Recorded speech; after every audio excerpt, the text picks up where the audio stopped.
I got a question for you. So you said that you closed a lot of jobs just by them seeing the report.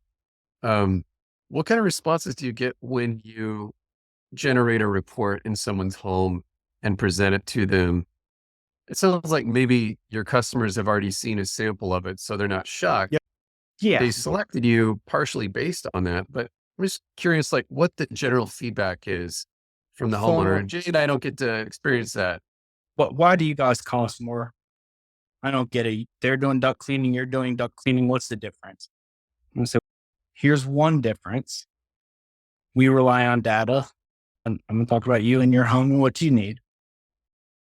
But what I do for our initial client interaction is I'll call a client when we're on the way to their home for their appointment, give them a ETA, just say, hey, could you make sure that that the driveway be clear for when I park our truck and trailer? Because that's how we have all of our equipment.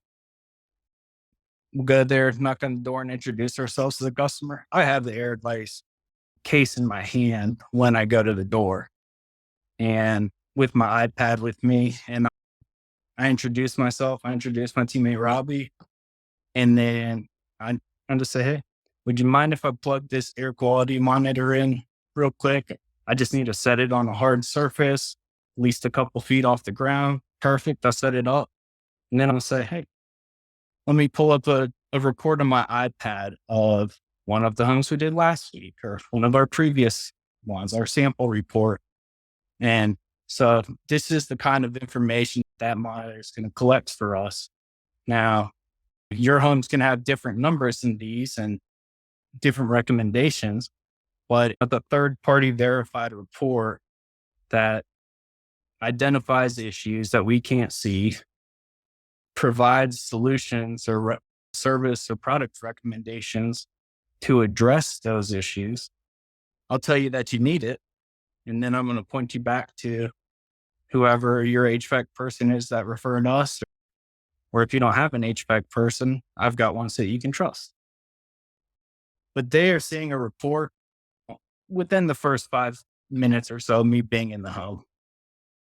And then they get a look at that and get a feel for it. And I'll say, while that's running its report, I'm going to go ahead and start doing my inspection of your HVAC system and the ductwork. So I'm going to go up to your unit. We're all going to measure the static, get some airflow, just system performance data through that. And then getting the air quality report on the back end. And then I'm doing a visual inspection of the ductwork, getting pictures, pull heat strips, pull the blower, whatever I need to do to see inside the duct system. And then once I've got a good idea of exactly what their home has going on and what it needs, I'll circle back with the customer. Here's what we found from a HVAC cleanliness perspective. Here are photos. And based on these photos, I recommend cleaning or I don't recommend cleaning. And I'm very honest and direct with them. This one meets the cleaning criteria. This one doesn't. A lot of times what we find is that upstairs systems that have ceiling vents don't always need it. Downstairs systems with floor vents are much more likely to. I'll review the performance report with them from the TEC, from the True Flow Grid. Systems in 70% good health or 80% good health or 40% good health. And we need to get that flex duct pretzel untied, shortened up and resecured properly. So we do a lot of minor, quick duct modifications as part of our service to improve the airflow and improve the system performance, to reduce the duct leakage so that we're not pulling in like dirty crawl space air, blowing into the home, causing that musty odor, or, sealing around bent boots, things like that. We gonna do those extra little steps. But I also say, all right, we've looked at your system performance, your system cleanliness. Now we're going to look at your quality report for your home. And I'll pull the email up straight in front of them. We have a lot of fiberglass supply plenum boxes out here, like ductboard or internally lined, and they are mold pits most of the time. But we also don't have the best duct installations out here to start with.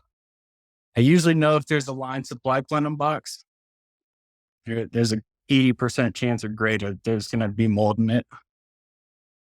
So that's where I start my inspection. You do such a thorough job between running the air device test, a true flow grid test to measure static, which I'm a fan of. I used to train people on those. They're great, should be required. Yeah. Your integrity, your willingness to help a customer beyond the things that you sell directly, to refer them to a partner is so valuable for a customer. They're lucky to have you in the house.